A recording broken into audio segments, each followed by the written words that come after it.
On today's episode of Locked On Wild, two names linked to the Wild heavily in free agency and one wild card.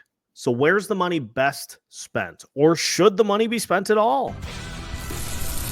Hey, this is Matt Boldy, and you're listening to Locked On Wild.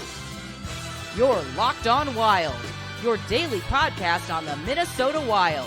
Part of the Locked On Podcast Network, your team every day. What's happening, everybody? Welcome into another episode of Locked On Wild, your daily Minnesota Wild podcast. Part of the Locked On Podcast Network. We are your team each and every day, and we thank you for making Locked On Wild your first listen each and every day as well. Make sure to subscribe on YouTube and your favorite podcast platforms so you don't miss out on any new episodes throughout the week. Today's episode of Locked On Wild is brought to you by Monarch Money. Take control of your finances with Monarch Money. Use code LOCKEDONNHL at monarchmoney.com for 50% off your first year. On today's episode of Locked On Wild, we debate three names, two of which have been linked to the Minnesota Wild in free agency, and one that I would like to see the Wild go after. We'll also talk about the appropriate approach for team building and whether or not the Wild should look to bring back any of their impending free agents.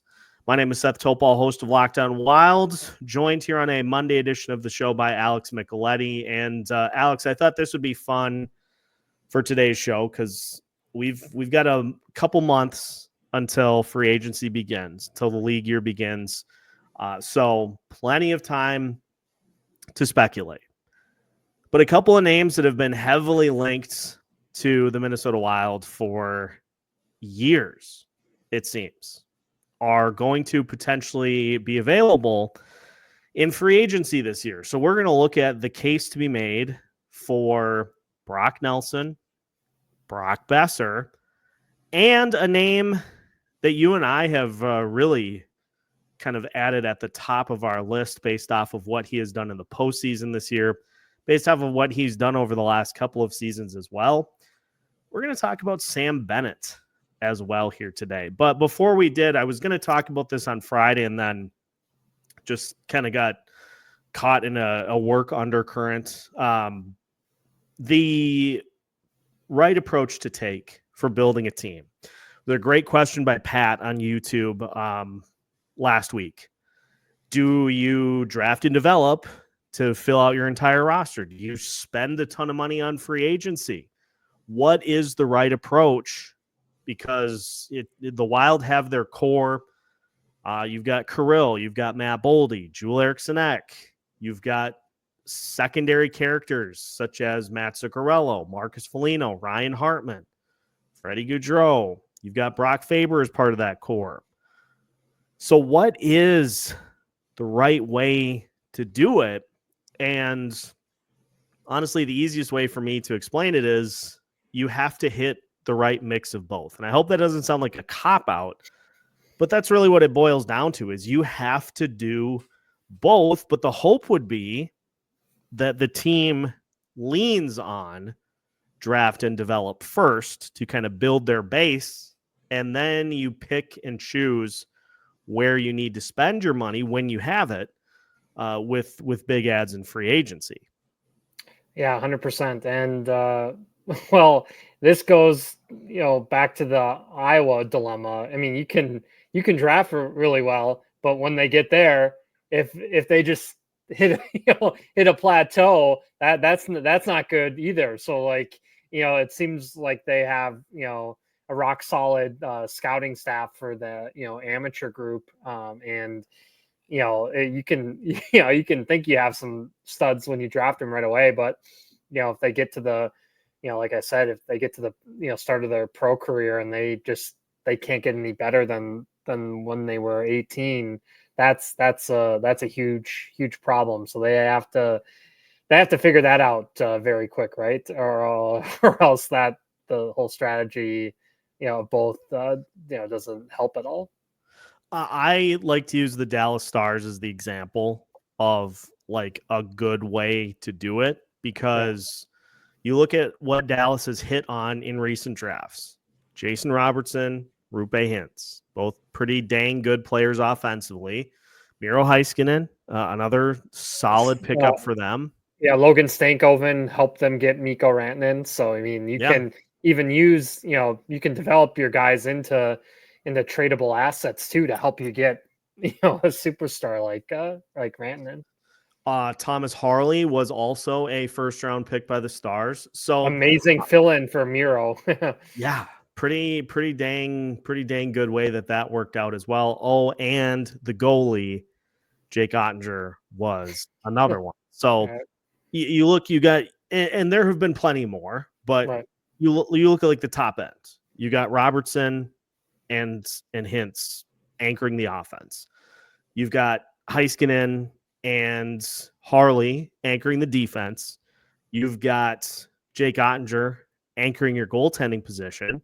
So if you can anchor down through the draft, you can anchor down some key spots, then you build that as your core. You build that as your base. Right. Start to mix those guys in too, and this upcoming fall, we'll see, if the Liam Olgrens and the Uroffs, if they can take that next step, especially Olgren, because he's been stuck in Iowa there. And now maybe if there's an opening there with, Johansson gone, well, who knows? And Nyquist gone. I mean, so there's going to be spots hopefully for him to graduate to that next step.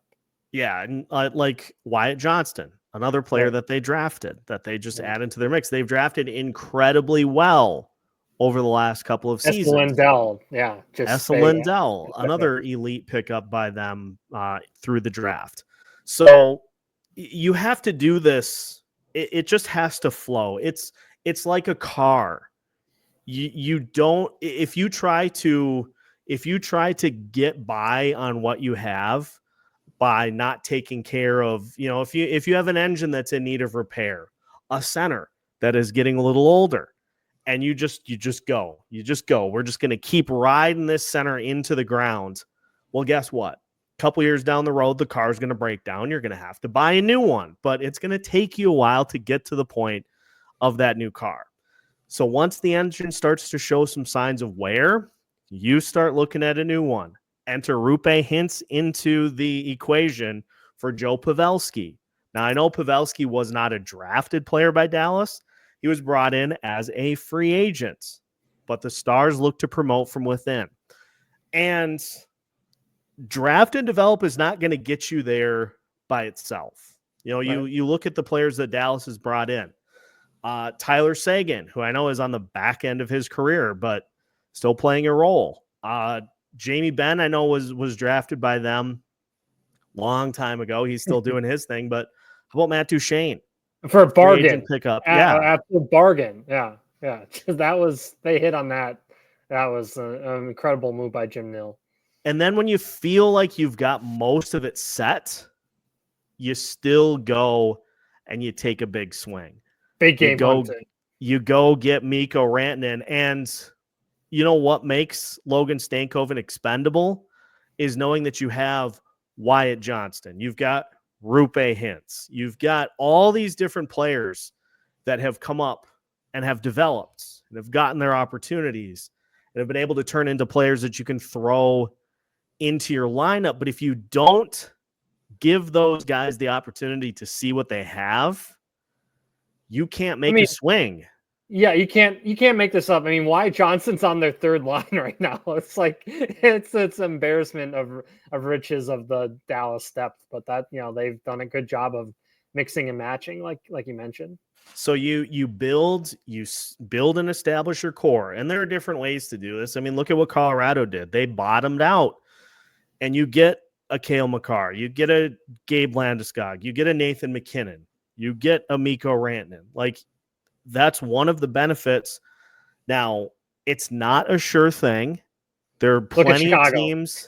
Plenty of teams that have bottomed out and have not come back from it yet. San Jose. So it's not a guarantee, but that's why those players at the top of the draft board are available to the worst teams, is because those teams have committed themselves to bettering the process, mainly because they have no choice, because they rode the car too far into the ground.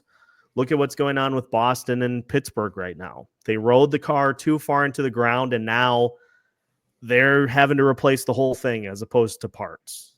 Fired coaches. Yeah, just it's a complete mess. You got veterans that are not fired the happy. driver.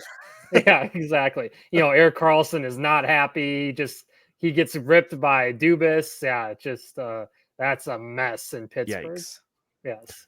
So my point is, you have to treat a team like a car. If the tires are starting to show wear, the blue line, you have to shop around. You have to look around, aka draft, to replace from within. If you don't have any prospects that you can replace from within, then you go get somebody or you make a trade.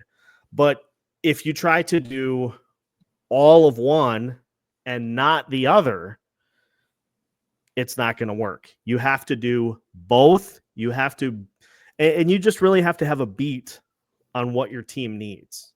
And you have to be willing to do what it takes, aka give those players time to see where you're at with your process. Yeah, 100%. And I think the Wild organization is just at a crossroads right now because fans are clearly upset that they can't get out of the first round. It is frustrating, and they have to hit this summer. This is the chance where they're finally almost buyout free. I know there's still money for a while. It's minimum, but it's not the 14 anymore. And so, they aren't going to be hamstrung of like an entire line of with that 14 million. So yeah, this is a really, really key off season, and hopefully Iowa can figure it out. And they're running it back with the same coaching staff down there, which is a curious move after you've put out all the stats on Iowa there. And it's just gonna be a big year, 2025, 2026. They got to figure out if Charlie Stramel is it. They didn't sign him, so when you get to that fourth year, it's always kind of just like, because usually teams like to sign guys after their junior season, and they told them to go back. So that was a curious choice there. So we'll see what happens with that, and then we'll see. July is gonna it's gonna be wild. No pun intended, but because you got the free agent decisions with a couple Minnesota boys, and then what do you do with Marco Rossi too? So that's it's going to be interesting because at that press conference, Rossi, they kind of made it look like that hey, there was nothing wrong. We're it was a man-to-man talk, whatever. Just kind of code words or coach GM speak. Who knows what's going to happen with that dilemma. It does feel, it feels like there's a need for some change. And look, I get it for those that say, hey, there are a lot of prospects that are coming. I agree. And I hope that they're given the chance to see where they're at. It just, to me, it feels like there is going to be money spent. We're not going to see this team try to recreate what the Nashville Predators did. But it feels like they are going to try to go get one big free agent. Craig Leopold has said as much, is that they want to make a big splash this offseason. So we've got two names that have been pretty widely linked to the Minnesota Wild. We've got another name that has kind of crept up my radar, Alex's radar as well. So we'll take a look at three names that could help the Minnesota Wild, and who makes the most sense if you are going to spend money. Who should it go to? We'll talk about all that as we continue today's episode of Locked On Wilds after this. Today's episode of Locked On Wild is brought to you by Monarch Money. Have you ever taken a look at your bank account and wondered, oh my gosh, where did my money go? Between dining out, online shopping, going to the movies, it is easy to lose track. That's where Monarch Money comes in, your personal CFO, giving you full visibility and control over your finances. Monarch Money isn't just a budgeting app. It's a complete financial command center. You can track all of your accounts, investments, and spending all in one place. So you stop just managing your money and start building wealth. My favorite feature about Monarch, instead of having to go to one app for this credit card, one app for this credit card, Monarch does it all in one spot. You can check your finances, track your spending, and even put together, how about this, some long-term goals. So take control of your finances with Monarch Money. Use code LOCKEDONNHL at monarchmoney.com for 50% off your first year. That's monarchmoney.com, code LOCKEDONNHL for half off your first year. Welcome back to today's episode of Locked On Wild. Once again, we thank you for making Locked On Wild your first listen each and every day. Make sure to join us tonight at 8 for another live show. And Denny is going to set everybody straight. Are the Wild in crisis right now or not? Tune in tonight to find out at 8. All right, Alex, let's talk about 3 names, as we mentioned. Brock Nelson, Brock Boeser, or Sam Bennett. So here's the skinny on all 3. Brock Nelson just completed his age 33 season, 20 goals, 23 assists. That was what he had for the Islanders, I beg your pardon. He played in 80 games total, 26 goals, 30 assists, 56 points on the season. He shot 13.5%, 193 shots on goal, 360 total attempts. He played 18 minutes, 55 seconds per night. He won 52.1% of his faceoffs, which was a massive jump over the last couple of seasons. So faceoff merchant, not a big shot blocker or hitter, 43 blocks, 35 hits. In the postseason with the Colorado Avalanche, he had 4 assists in 7 games.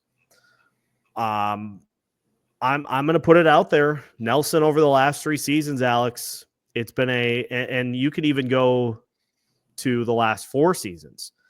He dropped in goals from 36 to 34 to 26. And if you go back to 2021, 2022, 37, 36, 34, 26. His points the last 3 seasons, 75, 69, 56. His shots on goal, he had 250 last year, just 193 this year. I know the Islanders were a pretty bad team. He was still a +2 with the Islanders. But I look at in playing 19 minutes, 21 seconds per night on the ice, which was a career high. The shots on goal and the shot attempts, just everything that I see with Nelson is just trending downward. And so you look at what does this Wild team need? They do need a bona fide top 6 player, and Brock Nelson is that. But I think he's that on the end of he's nearing the end of the tracks as far as being a top 6 player goes. Now, does he have 5-6 years left as an NHL player? Sure, but how much of that is he going to be a top 6 guy, and how much of that does he spend just being more of what the Minnesota Wild already have? Yeah, you're laying out all the warning signs, right? And that foot speed is starting to, he's losing that as well. I mean, he's never been the speediest guy to begin with, but yeah, it's on it seems like it's on a serious decline there. I don't know if he fit in well the greatest with the Avalanche, or maybe it just he could never figure out that chemistry on that second line.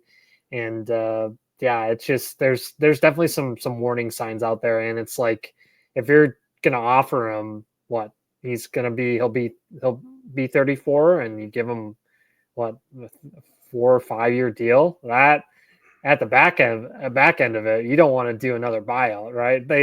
Right.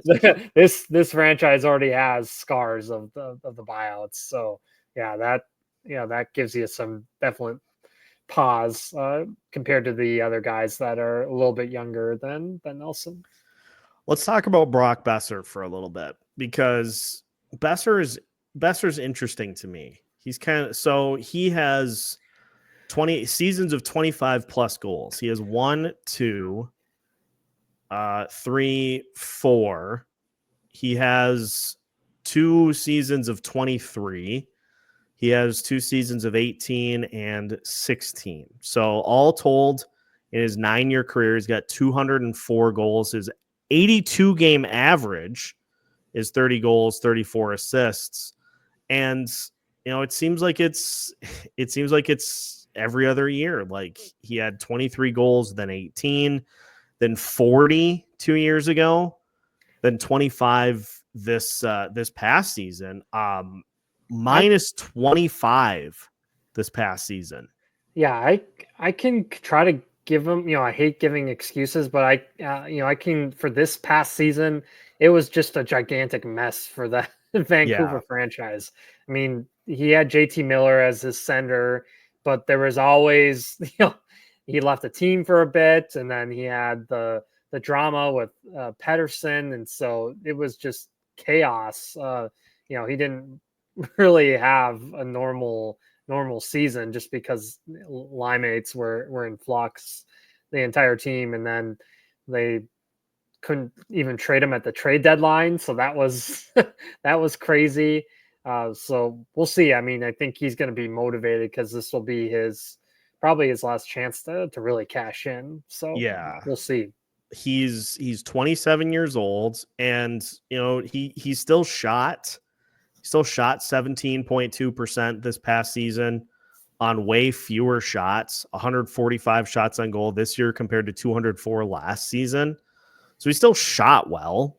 And you look at I like to use the point shares as kind of a metric of like, what is a player giving you? What is he doing? 3.5 point shares offensively this year, which if you look at the Minnesota Wild, that would have ranked 5th on the team, just behind what Matt Zuccarello gave you this season. So still, despite all that dysfunction, still would have ranked relatively high in the offensive output. 27 years old. I know he has been all over the place in terms of games played, but to be honest, it's pretty rare these days that players play a full 82. If you can get mid 70s or above, consider that pretty good. And he has 1, 2, 3, 4. He has the last 4 seasons, he's played 71 or more games. In 2020, 2021, he played all 56. And he played in the 60s when he was 20 and 21. So relatively durable. The one thing that would concern me, and I haven't heard any update on this, is the blood clot issue. Right. But that didn't seem to bother him this season. Thank goodness. He did come back. Yeah. I don't recall hearing any issues with that, but that's just something that you kind of have in the back of your head. But with Boeser, like, you get a guy that's capable of giving you 25 goals. I think with the right line mates. Imagine him on the power play too. I mean, there are always the issues with the special teams with this franchise, and he would help tremendously. Yeah, he had 16 power play goals in 2023, 2024. He had 9 this past season. So he's a pretty solid contributor on the power play. The one that I want to get to that is a little bit of a wild card here, but it's one that you and I are pretty enthusiastic about. Sam Bennett, who has been a pretty integral piece for the Florida Panthers the last few seasons. He originally was drafted by Calgary, then traded to the Panthers. Look, Bill Guerin says all the time, like, we need to get help for Joel Eriksson Ek. What better way to do that than to get a Joel Eriksson Ek clone? He does a lot of the same things that Joel Eriksson Ek does. He hits a ton. Now, his face-off percentage is far lower than I thought it was. I figured he had to have been in the low 50s at minimum, but This past year he won faceoffs at a 46.2% clip. And that was in just about 1,000 faceoffs. So it's not like he's getting a little amount of attempts. But 25 goals, he's been up there in penalty minutes the last 2 years, 190 combined in the last 2 seasons. But you look at this 4-year run, Alex, for Sam Bennett, and in 2021, 2022, he had 28 goals. Then he had 16, then 20, then 25. The shooting percentage is right there pretty consistently. The shot attempts were way up this year compared to last. I look at a guy that can give you a lot of good defensive value. He's a proven playoff performer. Are you going to have to overpay to get him? Yes, but I would rather overpay for him than I would for a guy like Brock Nelson. We talked about it off air, and just he's a playoff performer. He performs in the playoffs, and we've seen it year after year. Guys on the Wild become passengers, don't contribute at all in the playoffs, and you're getting paid to perform in the postseason. And for whatever reason, a lot of the players on the Wild shy away from the bright lights, and he hasn't. He's a proven winner. He's won a cup. He's a guy that can bring that winning culture to the locker room that this team desperately needs. He can be a leader on the team. It'd be a no-brainer for sure. And he seems like the type of player that Bill Guerin covets. His Corsi 4 percentages, by the way, over the last 4 seasons, the lowest he's had is 57.1. He had 59.5 in 2021, 2022, 61.8 in 2023, 2024, and 60.6 this past season. And the goal that he had last night against Toronto, he was so patient with the puck and waited to bait Wall out of the crease area, and he just buried it. And just as he's gotten older too, he's gotten more mature, and just the way he plays and offensively. I think he's just learned so much from his fellow Florida teammates too, and it's a guy that he just delivers, right? That's I'm willing to overlook face-off issues, if you score in the playoffs, because that's all that matters. In his career, he has 29 playoff goals. I would be willing to bet. Crazy. Yeah. I'd be willing to bet that the Wild do not have that as a team over the last 2 postseasons. No. That's why you have to pay for a guy like that. And his point shares, he had 5.1 this past season, which would rank him just behind Matt Zuccarello for 8th on the team. His offensive point shares 3.9, that would rank him 4th. And his defensive of 1.2 would be tied with Marcus Johansson just behind Joel Erikssonek. But again, that would be for 15th. I am of the belief that I would like to see opportunities given to Danila Yurov and to Liam Ogren to fill those top 6 spots. I think if you are really trying to make an impact on the center position, that is about as good of an option as you're going to get this offseason. Is it likely that he's going to leave Florida? Not necessarily, but they also have other names that they have to take care of. So it's possible you could get an opportunity to see if he wants to come to Minnesota. Yeah, and we don't know about Yurov yet. That the transition for guys coming from the KHL to the NHL, it's tough. Some guys can handle it. It takes a bit. So if you can get a proven guy, because they need, like I said, they're at a crossroads. They need to hit this off season, and if they can get that it's, you look at the division and it's only going to get harder. I mean, Utah Mammoth they're on their way up, and we saw what St. Louis, once they got Jim Montgomery, and them pulling that off was crazy that Boston let him go. And I mean, every team in the division it looks like they're going to be competitive, except for Chicago. So it's like, look out. Well, and for those that are wondering, well, is he a bona fide top 6 guy? I mean, the top center for Florida is Alexander Barkov.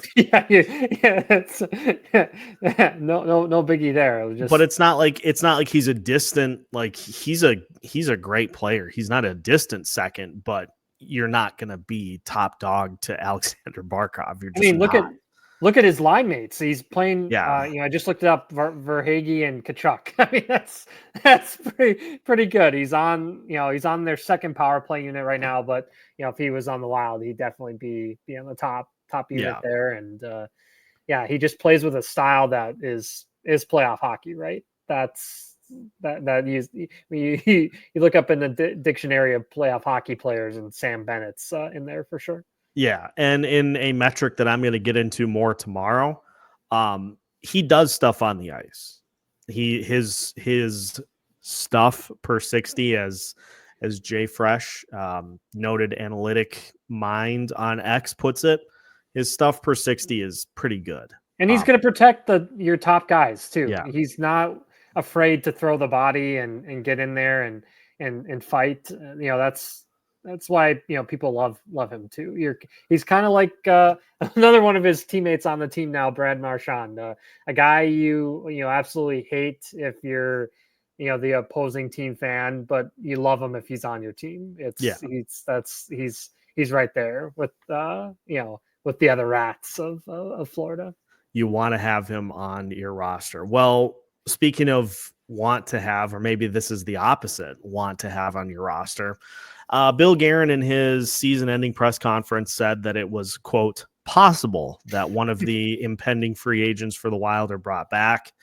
We're going to keep this short, sweet, and to the point, but we'll tell you why that's probably not a great idea when we come back on today's episode of Locked on Wild after this.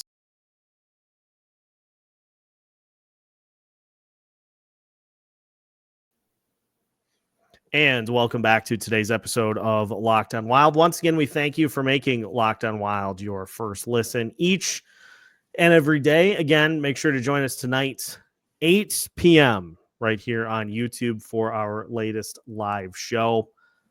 Alex, Bill Guerin said it's possible that we could bring back at least one impending free agent, whether it be Marcus Johansson, Gustav Nyquist, Justin Brazeau, or John Merrill. I have to ask, was that a joke?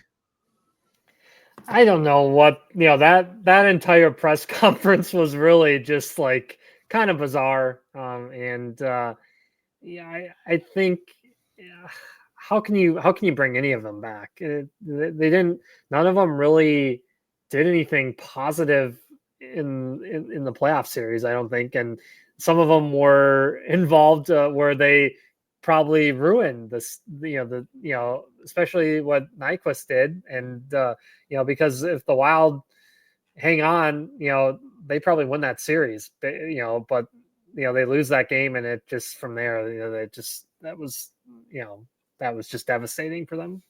I can tell you specifically what each contributed to the 6-game exit. And as you said, the most notable contribution for anybody in that grouping was being offsides on the go-ahead goal on Ryan Hartman's go-ahead goal in Game 5. That was not because of offsides.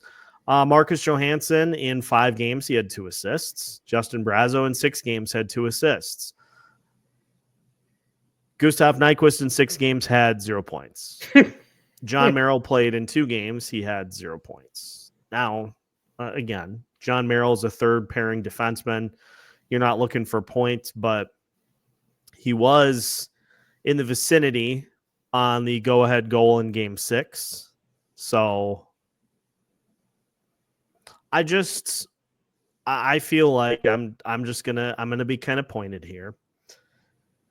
I feel like if Bill Guerin wants to really move this roster forward, this is the opportunity to rid some of the phrase that they use, and this is probably a little too crass, but the phrase they use is to cut the fat a lot of the time.